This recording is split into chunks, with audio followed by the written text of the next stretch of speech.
రాజశేఖర్ రెడ్డి గారు చనిపోయే సమయంలో నువ్వు ఎక్కడున్నావో చెప్పవలసినటువంటి బాధ్యత నీకుంది. ఆ సమయంలో ఇతర రాష్ట్రాల్లో నువ్వు ఉండవలసినటువంటి అవసరం ఏమొచ్చిందని చెప్పి నేను అడుగుతున్నాను. రాజకీయాల కోసం దిగజాడు మాటలు, దిగజాడు వ్యవహారాలు ఆపండి. జగన్మోహన్ రెడ్డి గారు ఎక్కడికో దేశాలకు వెళ్ళారా, పై రాష్ట్రాల్లో ఉన్నారా? ఏం మాట్లాడుతాం? చనిపోయిన రోజునాడే నేనే ప్రత్యక్ష సాక్షిని పావురాలు కూడా వెళ్ళాను. అన్వేషించడానికి కేంద్రంతోనే రాష్ట్రంతోనే ఒక పక్క సంప్రదించి చేసి తెల్లవారు 4 గంటలకల్లా ఆ బాడీ ఎక్కడ ఉందనేది ట్రేస్ చేసి పోస్ట్ మార్టం జరిపించుకుని కర్నూలులో అక్కడ పోలీస్ పరేడ్ గ్రౌండ్స్ లో అక్కడ ఉంచి అక్కడ నుంచి నేను ముందుగా క్యాంప్ ఆఫీస్కి వచ్చాను. నేను నా భార్య ఝాన్సీ.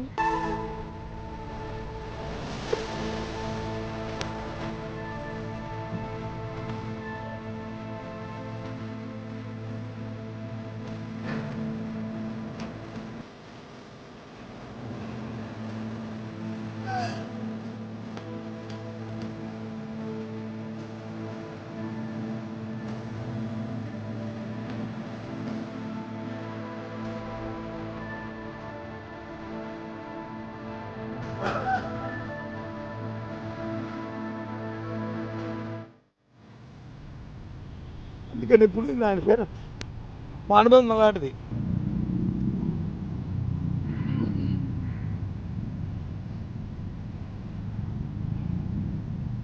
రాజకీయాల కోసం బతకట్లే, దిగుతాడు రాజకీయాలు చేయట్లే, రాజకీయాల కోసం ఉండే మాటలు మాట్లాడి లేని మాటలు తెచ్చుకోవట్లే. ఇలాంటి ఉచ్చ రాజకీయాల కోసం పదవుల కోసం వాటి కోసం ఈ రకమైన నీచమైన దిగజారుతారని అనుకోలేదు.